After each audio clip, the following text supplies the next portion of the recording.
తప్పటడుగులు వేస్తూ ఉన్నప్పుడు అదుపు తప్పినే కింద పడ్డప్పుడు అది చూసి అమ్మ బిరబిరా ఉరికొచ్చి దెబ్బ తాకేనాని ఒళ్ళంతా చూస్తది.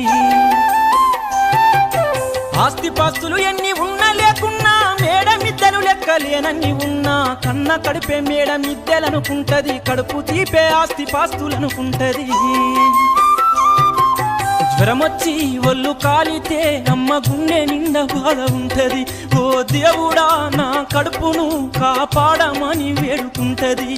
కొడుకు లేచి నవ్వి ఆడినప్పుడే అమ్మ ముఖముల కోటి దీపాలు వెలుగును. అమ్మా కమ్మనైన అమ్మ పాట వింటే ఎంత మధురం.